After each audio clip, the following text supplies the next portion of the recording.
Hello students, we are going to read the rest of the chapter Glimpses of the Past. This is the second part of the video and we are going to start from the fourth part from here.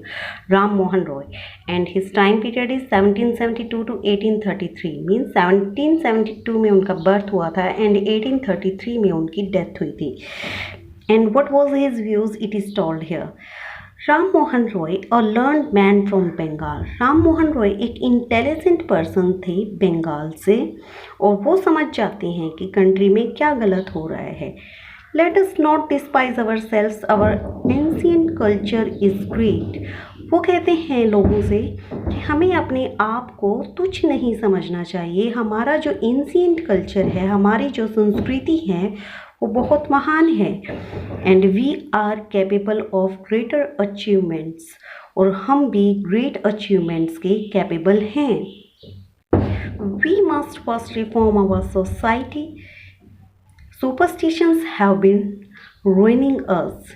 वो कहते हैं कि हमें पहले हमारी society को reform करना होगा, मीन्स सुधारना होगा, क्योंकि जो सुपरस्टिशंस अंधविश्वास होते थे, जो अंधविश्वास है उन्होंने हमें पूरी तरह से रुइन कर दिया है, तबाह कर दिया है. Next, he told his wife Uma. वो अपनी वाइफ ओमा से कहते हैं, cows are of different colours but the colour of their milk is the same. Cows जो हैं वो अलग अलग कलर्स की होती हैं, लेकिन उनके दूध का रंग जो है वो सेम होता है. Different teachers have different opinions but the essence of every religion is the same. अलग अलग टीचर्स के ओपिनियन अलग अलग होते हैं, लेकिन हर रिलीजन का, हर धर्म का सार जो है वो एक ही होता है. सार मीन्स उनमें जो नैतिक शिक्षा दी जाती है, और वो सभी धर्मों में एक है. मीन्स सभी रिलीजियंस में ये कहा जाता है love to each other and humanity ही सिखाई जाती है in every religion. He was attracted by science and modern knowledge. Raja Ram Mohan Roy जो थे वो साइंस एंड मॉडर्न नॉलेज से काफ़ी प्रभावित थे. Knowledge should be practical and science. वो कहते हैं कि नॉलेज और साइंस जो है ये बिल्कुल प्रैक्टिकल है. नॉलेज जो है वो बिल्कुल प्रैक्टिकल है एंड साइंटिफिक है. मीन्स नॉलेज होनी चाहिए, और वो खुद भी नॉलेज गेन करने के लिए जो है काफ़ी कुछ पढ़ाई करते थे. He crossed the seas and went to England to see what made the British powerful there, he told them. वो जो है समुद्र क्रॉस करते हैं. जैसा कि इंडिया के रिलीजियस लीडर्स बोलते थे कि अगर हम सीज़ को क्रॉस करेंगे तो इससे हमारा धर्म जो है भ्रष्ट हो जाएगा, लेकिन वो सीज़ को क्रॉस करते हैं एंड वो ये जानना चाहते हैं कि ऐसी कौन सी चीज़ है जिसकी वजह से ब्रिटिश इतने पावरफुल हैं. We accept you as rulers. हमने आपको एज ए रूलर एक्सेप्ट कर लिया है. And you must accept us as subject. और तुम्हें मतलब अपने आप को हमारी प्रजा स्वीकार कर लेना चाहिए. But you must remember the responsibility a ruler owes to his subject. लेकिन आपको अपनी रिस्पॉन्सिबिलिटी याद रखनी चाहिए जो कि एक राजा की प्रजा के प्रति होती है. वो सीधा ब्रिटिश से कहते हैं कि आप जो हैं ठीक है रूलर्स हो जी, हमारे ऊपर राज कर रहे हो, हमने आपको एक्सेप्ट कर लिया है, लेकिन आप भी तो हमें हमारी प्रजा मानो, और हमारे लिए वो सब मतलब रिफॉर्मेंट के लिए काम जो है हमारे प्रजा के लिए जो एक राजा को करना चाहिए वो सब तुम क्यों नहीं कर रहे हो, तुम तो सिर्फ लूटे जा रहे हो. ऐसा वो बोलते हैं उन ब्रिटिश से. Now part 5, operation. 1765 से 1835 के बीच में लोगों को दबाने के लिए जो एक्टिविटी जो ब्रिटिश करते हैं उसके बारे में यहाँ पे बताया गया है. But the British continued to oppress Indians. लेकिन ब्रिटिश जो हैं वो इंडियंस को दबाते रहे. In 1818 they had passed regulation 3. Under it an Indian could be jailed without trial in a court. और 1818 में वो एक रेगुलेशन 3 एक्ट पास करते हैं जिसके अंडर इंडियन को बिना किसी ट्रायल के, बिना कोर्ट में केस किए सीधा जेल में डाला जा सकता है. All the time, British officers in India drew big salaries and also made fortunes in private business.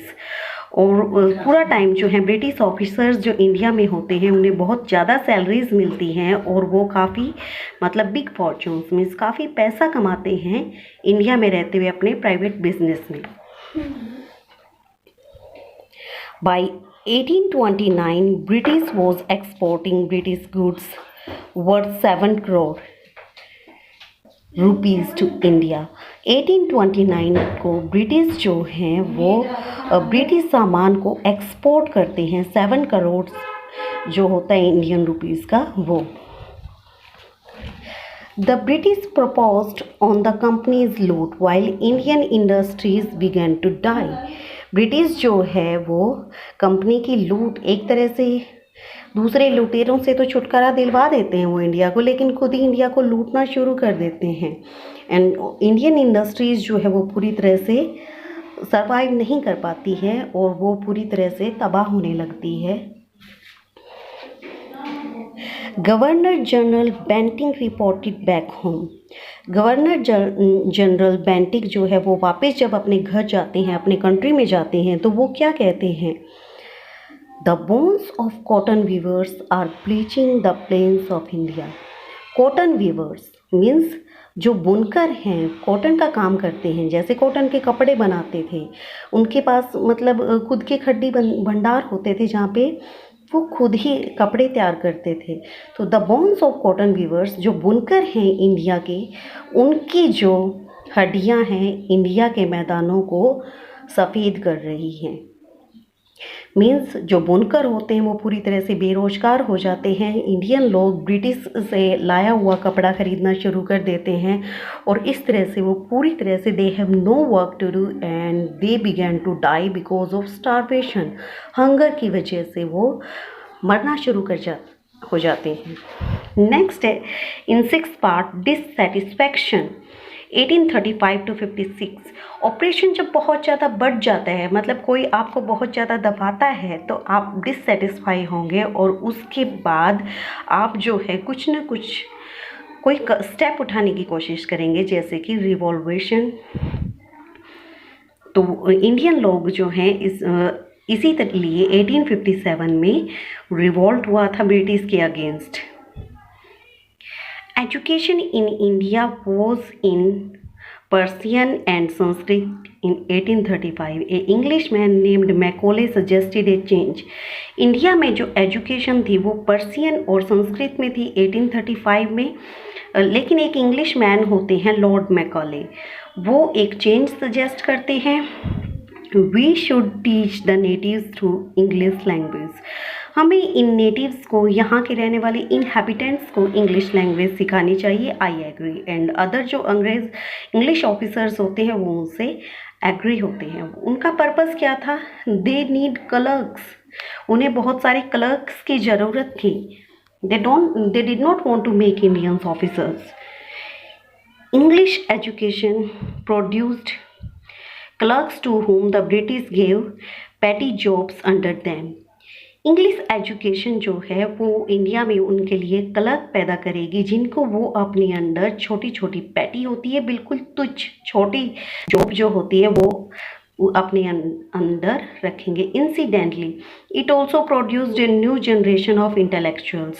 और लेकिन क्या होता है, इंसिडेंटली इसके विपरीत होता है, इंटेलेक्चुअल्स की एक न्यू जनरेशन पैदा हो जाती है। We must educate our brothers, हमें अपने भाइयों को पढ़ाना चाहिए। And try to improve their material conditions, और मतलब उनकी मटेरियल आर्थिक जो दशा है उनको सुधारने की कोशिश करनी चाहिए। For that we must convey our grievances to the British parliament, और इसके लिए हमें जो है अपनी समस्याएं ब्रिटिश पार्लियामेंट के सामने रखनी होगी। मीन्स इंडिया के जो लोग हैं, जो अच्छे जो किंग्स वगैरह भी जो होते हैं, अच्छी फैमिलीज़ के लोग होते हैं, वो भी ऐसा सोचते हैं कि हमें अपने भाइयों को और अपने बच्चों को पढ़ाना चाहिए। By 1856, the British had conquered the whole of the India. As you can see, this is the red part. ये पूरा जो रेड पार्ट है ब्रिटिश के अंडर था 1856 तक, और ये जो येलो पार्ट है अभी भी ये कुछ रियासतें थी, कुछ किंग्स के अंडर ये एरिया था। तो ऑलमोस्ट इंडिया जो है ब्रिटिश के अंडर आ चुका था। They cared little about the needs of Indians. वो इंडियंस की नीड के बारे में काफ़ी कम परवाह करते थे। Our kings have become puppets and we have lost our old jobs. हमारे जो राजा हैं वो तो उनके हाथों की पपेट बन गए हैं, मीन्स कठपुतली बन गए हैं। जैसा वो बोलेंगे वैसा ही हमारे किंग्स करेंगे, और हमने जो है अपनी जॉब्स लॉस्ट करना शुरू कर दिया है। एंड लैंड्स, और हमारी लैंड्स भी हमसे छिन गई हैं। They are converting our brothers. वो हमारे भाइयों को कन्वर्ट कर रहे हैं, मीन्स उनके धर्म को चेंज कर रहे हैं। You only talk, do something to drive them out. और तुम्हें केवल कुछ करना चाहिए उनको यहाँ इस देश से बाहर निकालने के लिए। नेक्स्ट है द स्पार्क्स। स्पार्क्स मीन्स जो उस टाइम पे रिवोल्ट की जो चिंगारी भड़कती है 1855 to 57 के बीच में, उसके बारे में यहाँ पे डिस्क्राइब किया गया है। Taxes continue to ruin the peasants.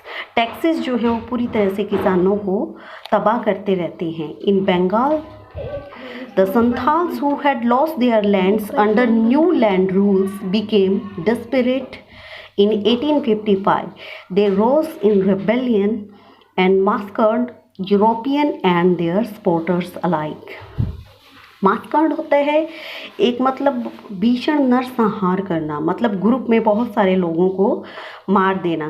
Taxes जो है वो पूरी तरह से इंडिया के किसानों को तबाह करते रहे। बंगाल में जो संथाल्स होते हैं जिन्होंने अपनी लैंड्स मतलब लॉस्ट कर दी थी ब्रिटिश रूल के अंडर, अब वो पूरी तरह से उग्र हो जाते हैं, काफ़ी गुस्से में थे वो।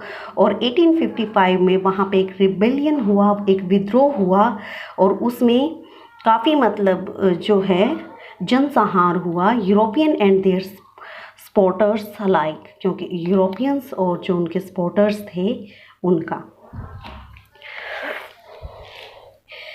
Discontent was brewing in the East India Company's army too. Discontent means असंतोष जो था वो पनप रहा था। ब्रीविंग मीन्स पनपना, पैदा होना। वो ईस्ट इंडिया कंपनी की आर्मी में भी पनप रहा था, और उस आर्मी में इंडियन सोल्जर्स भी थे। The white soldiers get huge pay mansions to live in servants. और वो आपस में बात करते हैं कि जो वाइट सोल्जर्स हैं उन्हें तो काफ़ी बड़ी पे मिलती है, उन्हें मेंशंस, बड़े बड़े घर मिलते हैं रहने के लिए, और सर्वेंट्स मिलते हैं। While we get a pittance and slow promotion. लेकिन हमें काफ़ी कम सैलरी मिलती है और काफ़ी स्लो प्रमोशंस भी हमारे बहुत स्लो होते हैं। द अंग्रेज ask us to cross the sea which is against our religion. अंग्रेज हमें हमारा समुद्र क्रॉस करने के लिए कहते हैं, सी क्रॉस करने के लिए कहते हैं, जो कि हमारे रिलीजन के अगेंस्ट है। हु इज़ द टोपी वाला to abolish our age old customs. ये टोपी वाला कौन होता है? हमारे